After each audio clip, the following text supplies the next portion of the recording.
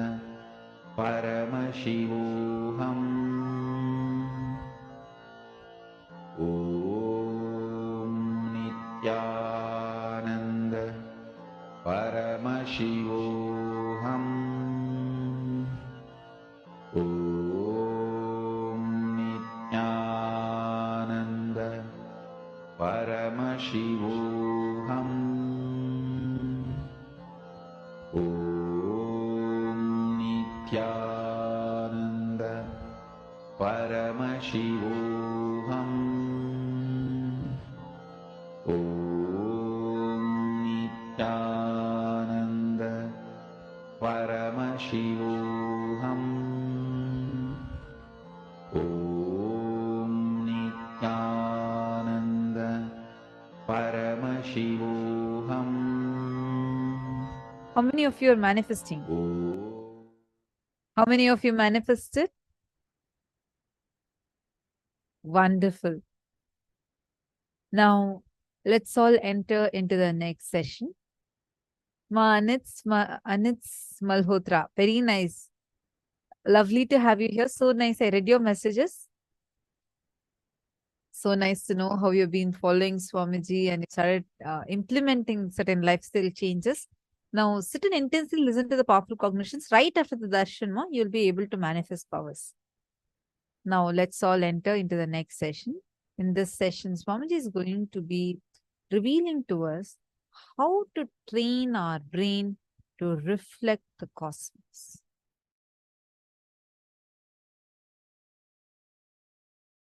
It is said that by Vidya, the knowledge cognized from the right context of grasping the truth, consciousness, and the superficial knowledge acquired from the wrong context of grabbing without cognizing the subtle truth, certainly a different result is achieved. Similarly, it is said that by avidya, the authentic actions and the ignorant actions, a very different result is achieved. Thus, have we listened from those wise beings who have explained that absolute principle to us. Purvapaksha. Things which need to be done first need to be done first. When your body is dried with the testosterone and estrogen hormones, your brain develops certain very subtle, most subtle, powerful grooves, zones where superconscious can reflect in its original pure form without any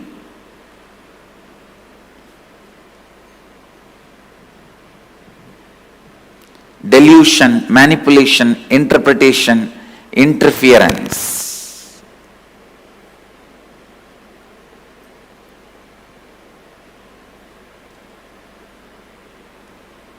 Please listen.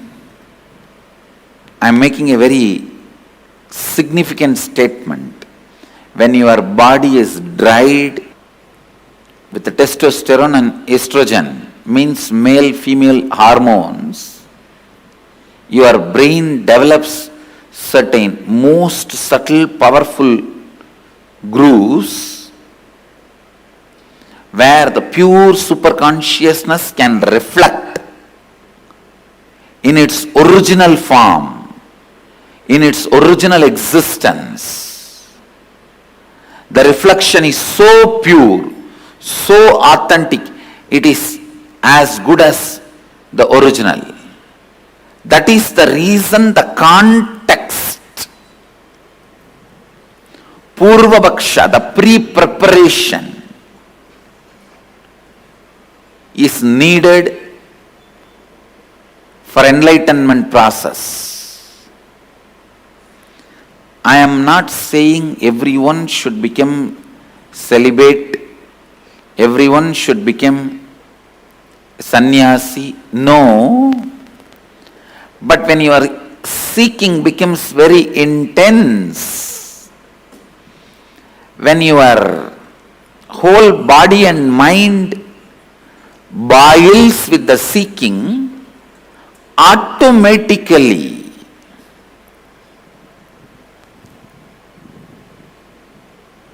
body and mind evolves to a level where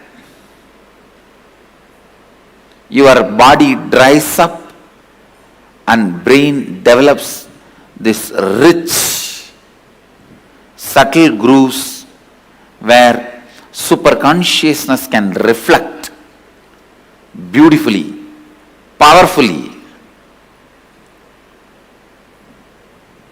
It can reflect beautifully and powerfully.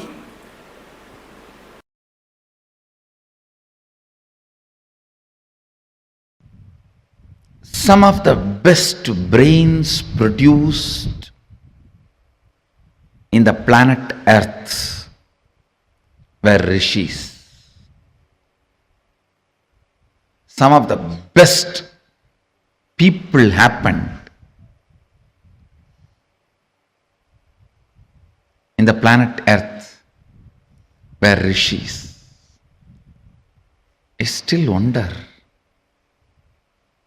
seeing the kind of a subtlety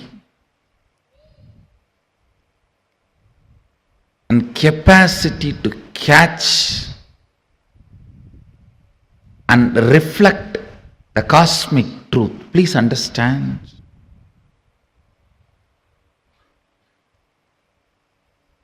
If somebody explains to you what is Shiva, all pervasive, Akhilanda Kodi Brahmanda Nayaka, Satchidananda Varabrahma,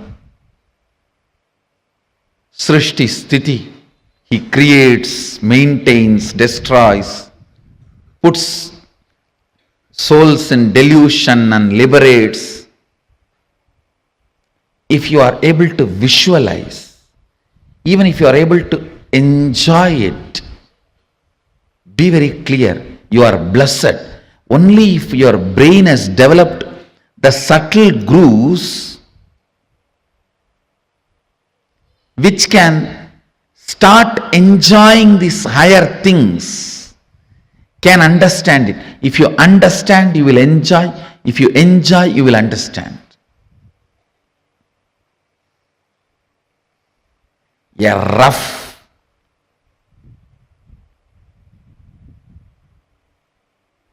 grass, politicians, dull head can never capture this. For him, he only knows what I can grab today, push it behind my seat, without even bothering about from behind the seat somebody else is stealing and running. He doesn't even have a time to check whatever he pushed behind the seat is there or not.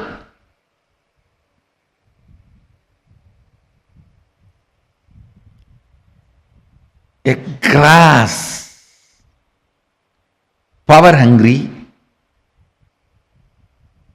lazy, tired, bored man can't even understand.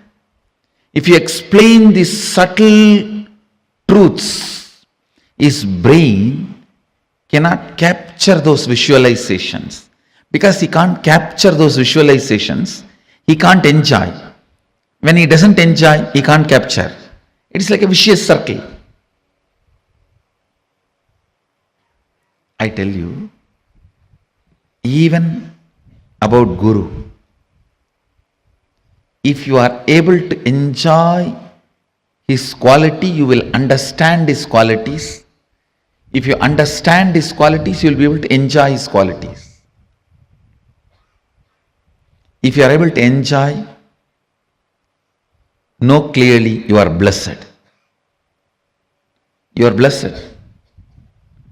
Ignorant, tired, agitated, dull head can never capture the subtle truths or the subtle qualities.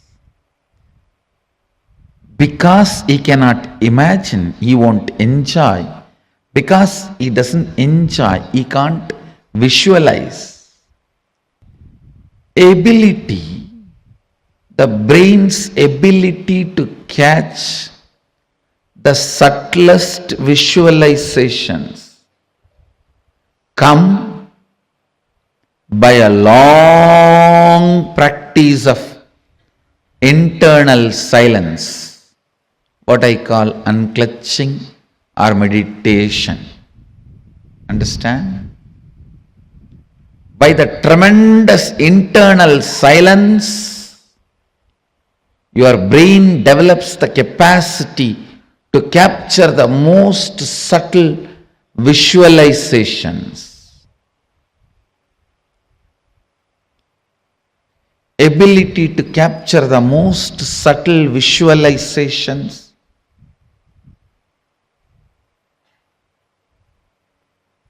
is the awakened intelligence. Whoever is able to capture subtlest truths become rishis. His brain has evolved, developed such subtle grooves. It started reflecting the cosmic truths. It started capturing the cosmic truths. It started becoming a pure, silent water pond where the moon is reflecting as if it has come down to planet Earth. Moon is reflecting as if it has come down to planet Earth. Understand, practicing surrender or unclutching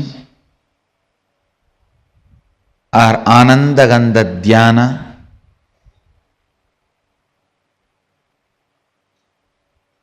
complete completion. All this not only brings peace into your heart, it raises the subtlety of your brain grooves and your brain's ability to capture the higher truths. Your brain's ability to capture the higher truths. Brain's ability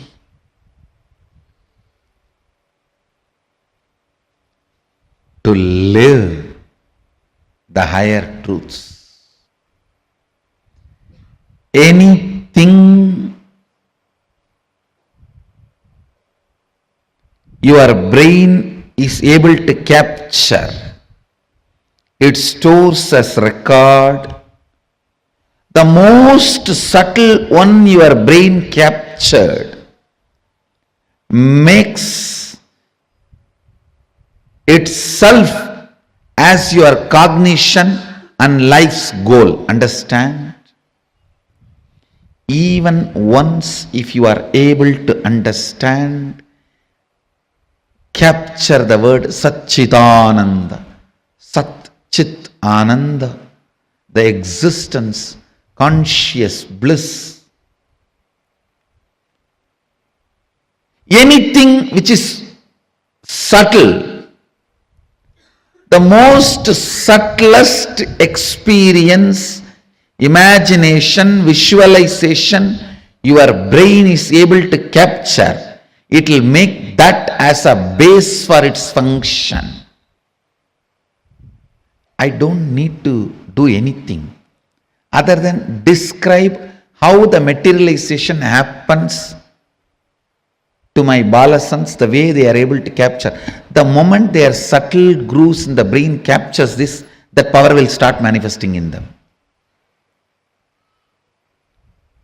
Why I am saying balasans? Because they are more ready to listen. Their inner space has more peace. Their brains have more subtle grooves to imbibe what I am sharing. When I explain that science, if you can visualize it, that power will start manifesting in you. Because anything your brain can visualize, it will make that as your basic functionality. If I can explain moving from one body to another body, astral travel, and your brain is subtle enough to capture it, visualize it, you will start manifesting that power. All powers are like that only.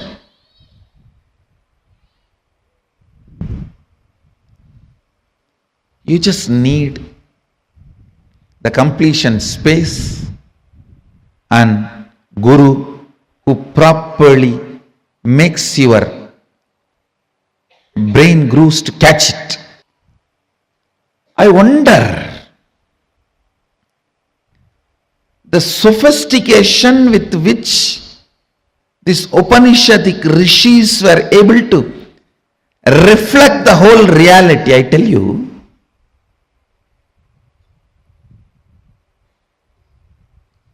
the detail with which they describe the stars and the planets in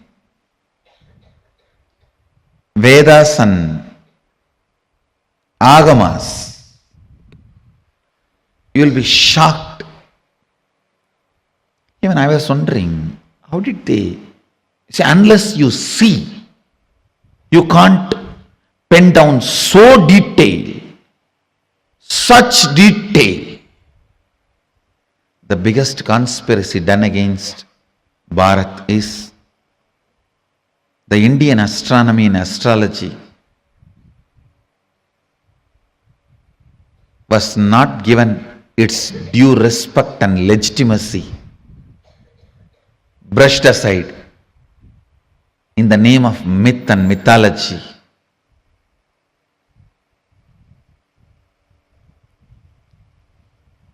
If you read, you will understand.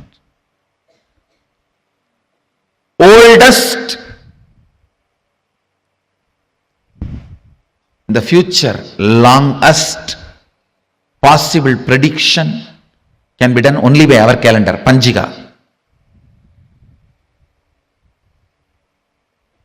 Science is so perfect. I used to wonder, what was the telescopes they used? What was the satellites they used? How did they so precisely record the details. Actually, the exact method happened. I saw in the cosmic records. One rishi will sit in samadhi and reflect the whole cosmos in his inner space. The other rishi will just see his inner space, do fast forward, just like how you handle the iPad and pen down. That's the way they have done it. He will become so pure, complete completion, his inner space will just reflect the whole Milky Way, the whole cosmos. And the other rishi who is recording will push, pull, do fast forward or rewind, even zoom in, zoom out and pen down. That is the way they recorded. Understand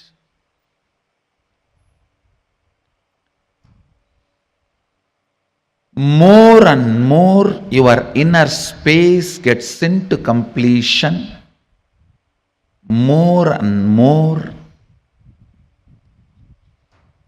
you will catch the sacred secrets about the source, cosmos.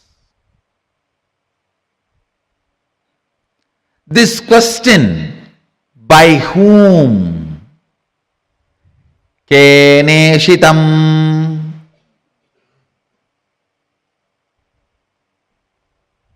The Kena Upanishad, the essence of Kena Upanishad,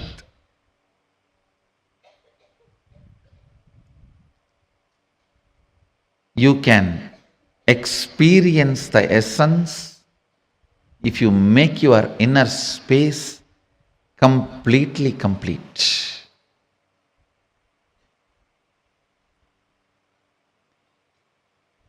If you are ready with the completion, I can just show the exact reflection of Keneshitam. By whom? In this Upanishad, Devi is the Guru. Understand? It is directly from Devi, Uma. First time the word Uma appears in this Upanishad. Devi is addressed as Uma in this Upanishad.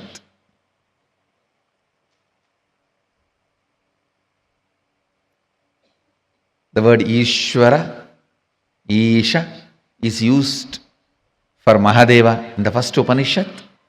The word Uma is used for Devi in this Upanishad. You can reflect, capture, visualize exact, most subtle visualization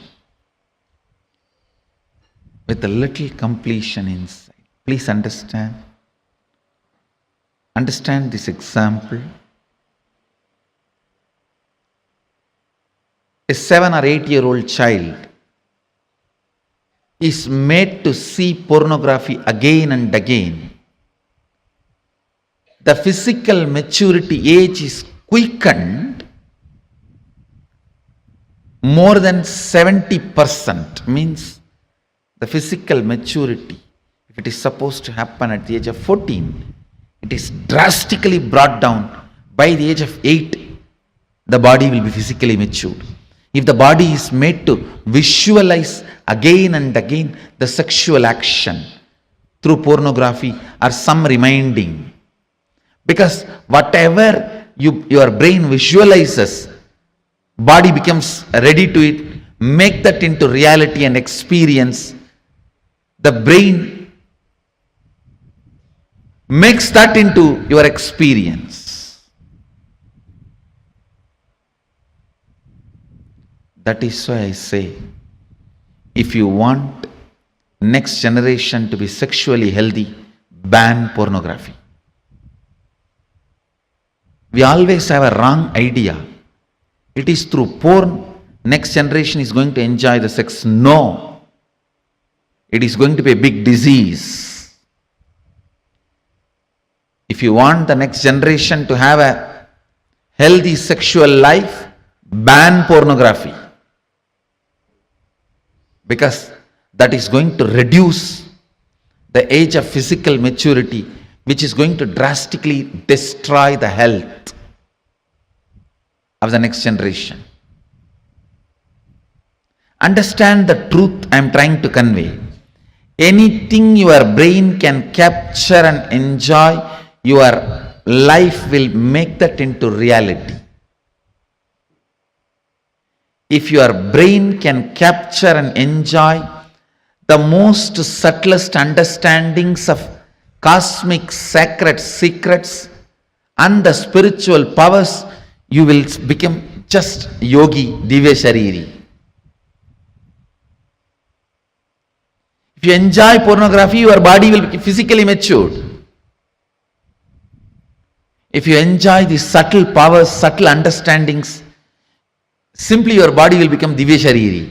You will become yogi, bala yogi, bala sant. Bala sant is a person whose brain captures all these highest conscious truths, subtle truths while you are young.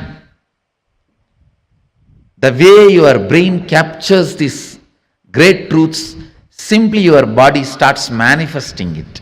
You become yogi, you become a divya shariri, you become embodiment of Mahadeva. You become Bala Sant.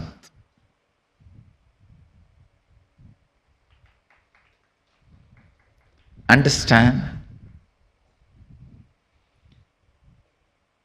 Ability to reflect the subtlest truths.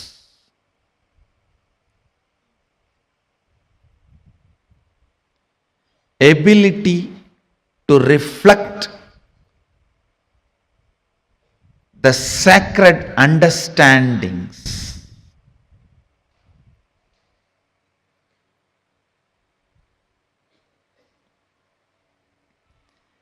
Ability to catch the most sacred bliss. Ability to capture the powerfulness of the consciousness. Ability to look into the source of the cosmos happens with tremendous completion and peace in the inner space.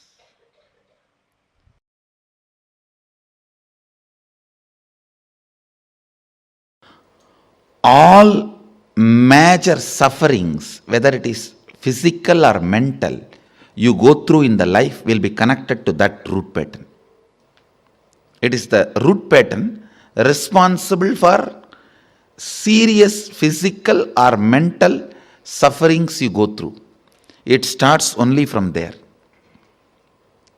And blessed are those who complete with their root pattern when they are young or before it manifests as any serious disorder.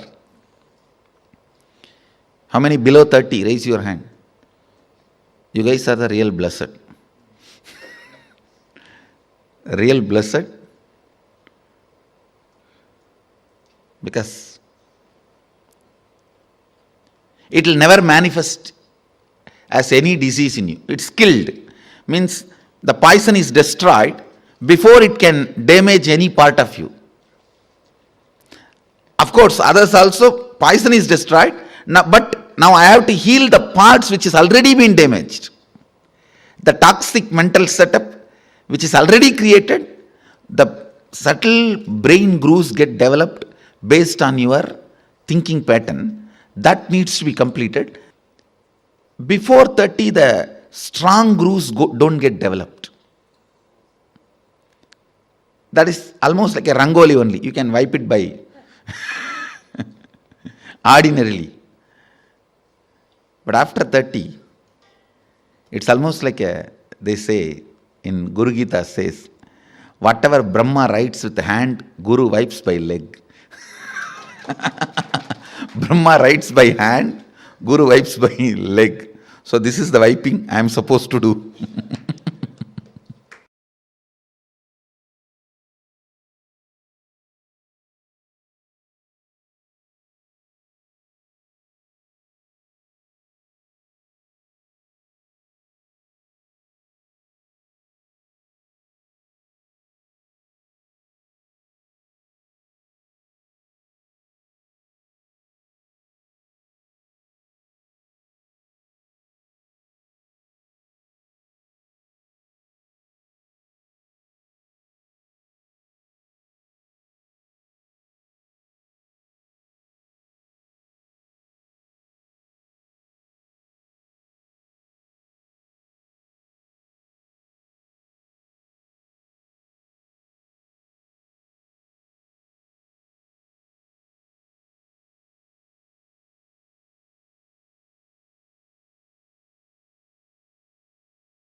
the cosmos, using the brain to reflect cosmos. This is something really powerful that Swamiji just revealed to us, right? Where Swamiji actually took us through an extremely powerful understanding about how just cherishing these subtle, powerful cognitions and powerful visualizations can awaken some of the subtlest brain grooves and help us to cognize some of the highest truths and reflect cosmos in us. Can I request all the participants to please come and settle down? Please sit in front of your cameras. Nithyanandam, please come and settle down.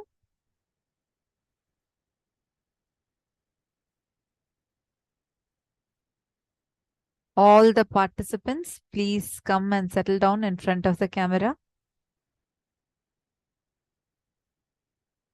Nithyanandam. Okay. What did each of you understand? Did you all understand what Swamiji just explained to us? Do any of you have any questions? If you have any questions, feel free to ask. I request all of you, all the participants that are here, please can everyone turn on your cameras and come and settle down.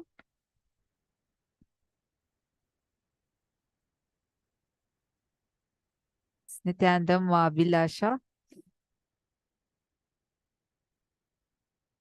Can I request all of you to post in the chat if you have understood and if you have any questions. Cognizing these subtle principles helps you to awaken the subtle grooves of your brain, helps you to have amazing ability to reflect the cosmos in your brain. What does reflecting the cosmos in your brain even mean? It means you will have the ability to know anything and everything about the cosmos. You will have the ability to cognize some extraordinary things in your brain.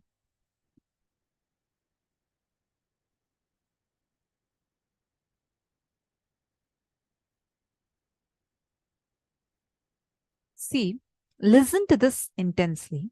Every time you listen to the powerful cognitions. Okay, now Anita Malhotra is asking, how to develop new grooves? Understand. Now first for how to develop new brain grooves, let's understand what are these brain grooves. I have a simple question for all of you. Every day when you wake up, I'm going to describe a few activities. I want all of you to think and see if you're able to cognize what I'm saying. Every day you wake up, you generally turn towards the same side you woke up from the previous day. You get up, you go to the bathroom in the same manner that you did yesterday, day before yesterday, and day before yesterday.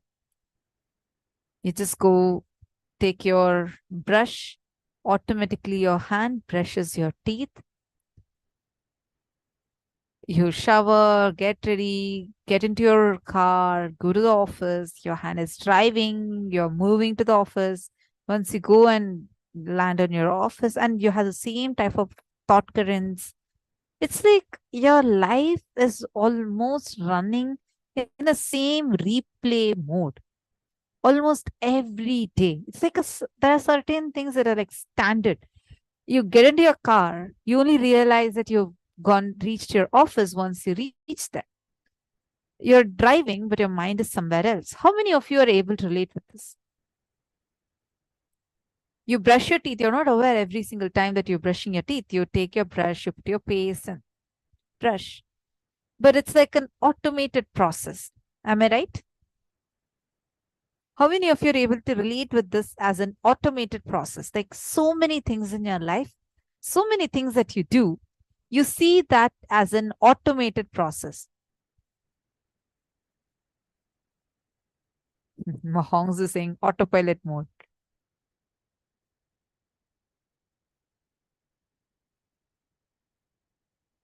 I see some questions. I'll come back to that in a few minutes. I first want to answer this. I request all of you, come on. I see so many of you sitting here. I only see very few responses. Nithyanandam, can I have all of you responding? And can I request everyone to please come on the camera? See, this is very, very important for us to understand. Please come and settle down. So please sit in front of your cameras. Nithyanandam.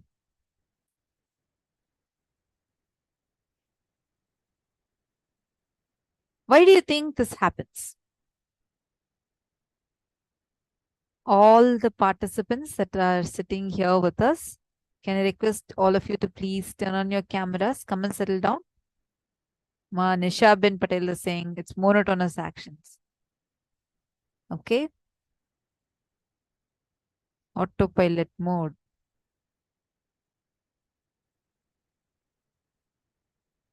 Ma Lucy, I'll come to your question.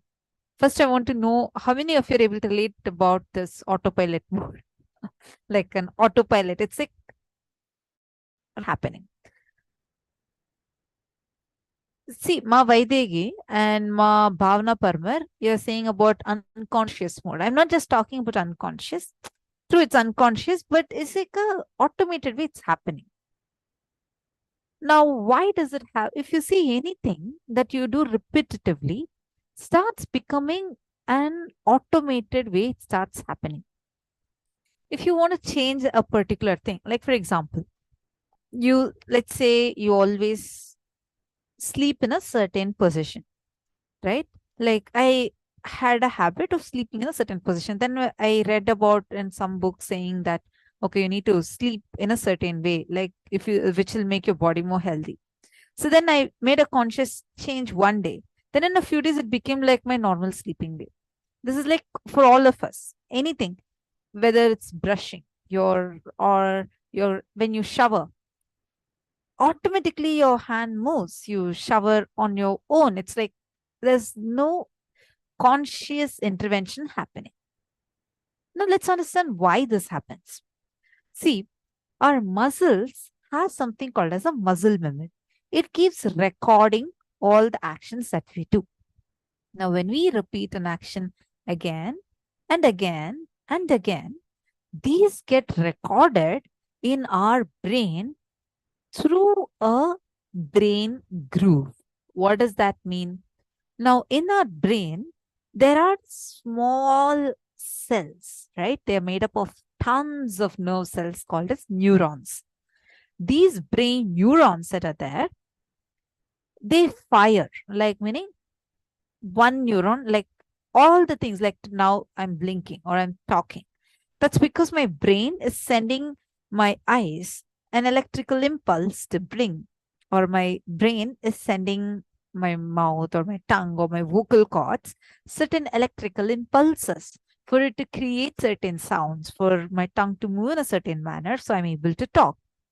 Now, this coordination is happening through nerve cells called as neurons. Now, these neurons that are there in our brain, they, like each part of our brain works for a certain feature. Like the back part of our brain. These are where all your auto things are usually stored. Now, those things are like directly, these brain cells have some neurons that are active, which are like automatically firing every single time to do that action. Now, when they're doing that action, when I say firing, I mean these electrical impulses get sent.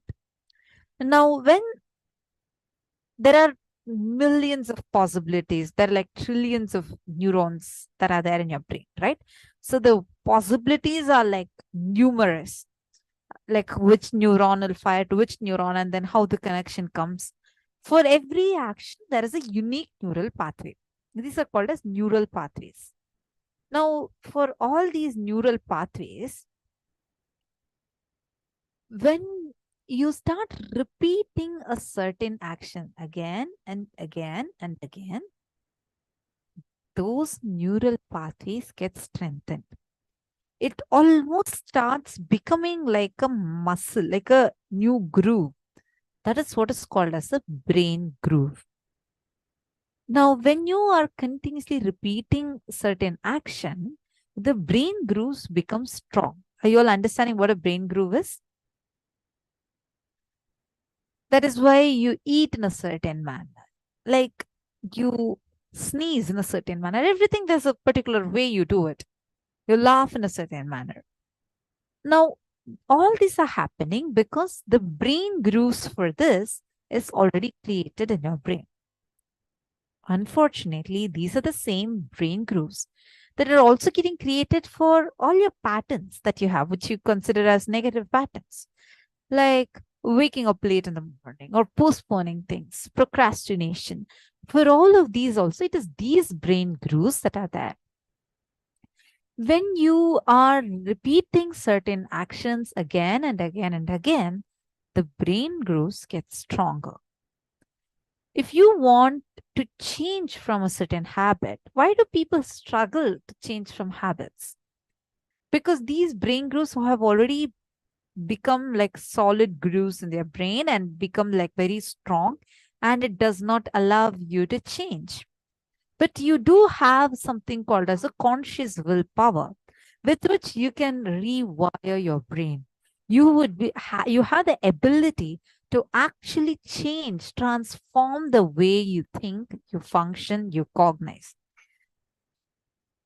But doing it on our own, yes, it is possible, but because of the fundamental pattern, the root patterns that we carry, because they are dictating our actions and cognitions, we are not able to completely transform our brain structure. That's why Swamiji says, do yoga, puja. Someone asked me here. Makela Berosad had asked, does doing yoga, puja every day gives us a new brain groove, right? Yes, absolutely right. When you keep doing yoga, puja, all of these, they start awakening a very powerful new neural pathway. When initiation, the darshan, when Swamiji gives darshan, an initiation happens, Swamiji creates completely new neural connections in your brain, which is why after the darshan, you suddenly feel so ecstatic, blissful. Like the way you start feeling about yourself changes. The patterns, the older patterns that used to literally suffocate you, torture you in your life, have now become redundant. This is done as a divine intervention where Swamiji is awakening the brain grooves. He creates a new brain grooves in your brain and rewires your brain. Are you all understanding? Ma Anita Malhotra, you understood, ma? I hope that explanation helped. Ma Lucy is asking, ma, how can we apply the subtlest higher truths from cosmos in daily life? Do they automatically apply themselves to life occurrences for best manifestations? Ma Lucy, first thing, start doing Vakyartha Sadas, where you start first start cherishing. In Gurukul, we have very, very beautiful things. This is something like I really love. Actually, now many of these, like now we are sitting in as acharyas conducting the sessions, right? Actually, many questions, answers, we would not be logically knowing.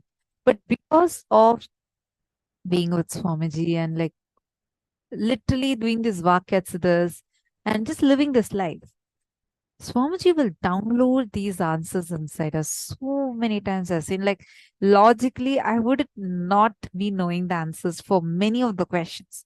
But suddenly, like, just sitting and, like, I'll be sitting in session and some of you ask a question. Swamiji will be downloading the answer. How this happens is when you start cherishing these subtle truths, the powerful cognition Swamiji reveals. See, in the Vedas, Agamas, when you're listening to those revelations, many times you would not know how to immediately practically apply it in your day-to-day life. Well, one good thing is with Swamiji makes all these cognitions easily understandable and applicable. You're understanding? So you just need to start cherishing these cognitions inside. Whenever you hear from Swamiji, start cherishing it. In Gurukul, we do this vakyas. It's just so lovely. Like when Swamiji tells any powerful cognition in satsang, we'll used to start having a vakyatsa where we'll come to the Gurukul and start discussing what Swamiji told. Be like when big revelations, how Swamiji says that there's this satsang on Ishavasya Upanishad, satsang series on Ishavasya Upanishad. So there is this one where Swamiji is talking about how consciousness is moving and unmoving at the same time. It'll come like how it is inside and outside at the same time. Tadantarasya tadu sarvasyasya bahyataha. This qualities of consciousness, and Swamiji is revealing about this in the satsang. And we all came to the Gurukul, and then we were all discussing, what does that even mean? How can consciousness be inside and outside at the same time? What is it that is inside and outside? Is it energy?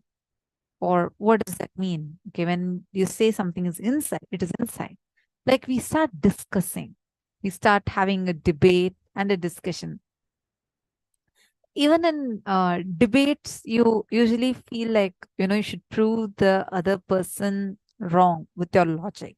But in Vakyats, that does not exist. It is all about all of us together exploring and delving deeper into these truths. And if you come to the Gurukul, kids as young as 7-year-old, 6-year-old children will be talking about what is Brahmanda, what is Pindanda, how does, when Keno Upanishad tells Kene Shetam Padati Preshitam Manaha, the kid will be able to talk like, what does that verse mean?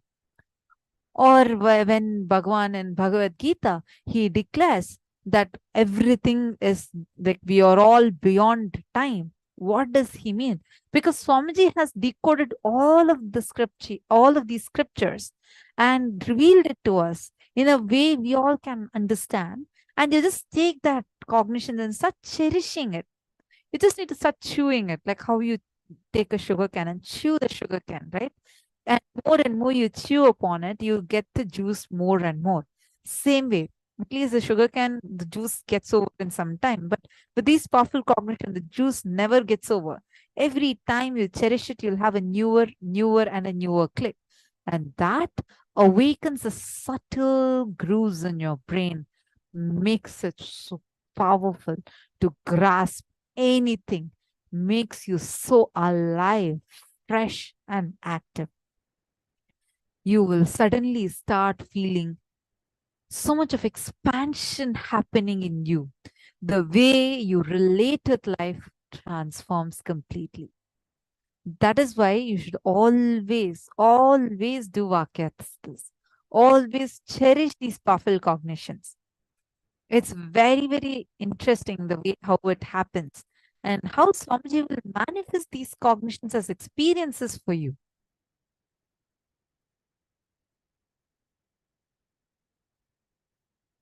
Are you all understanding?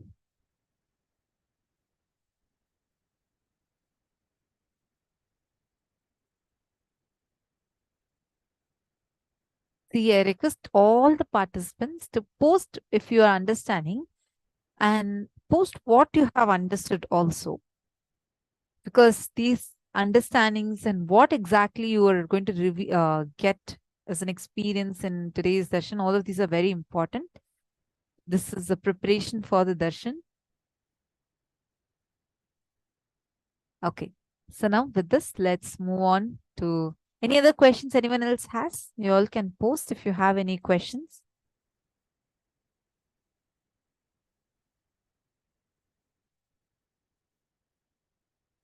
Ma Sita Narayan, you're saying my voice is breaking.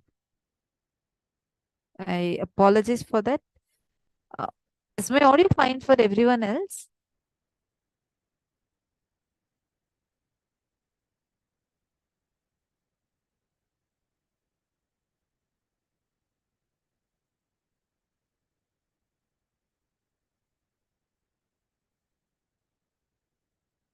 Okay, I'll check up on it, Ma. I apologize for that. Now let's enter into the power manifestation session. Now we're going to be continuing with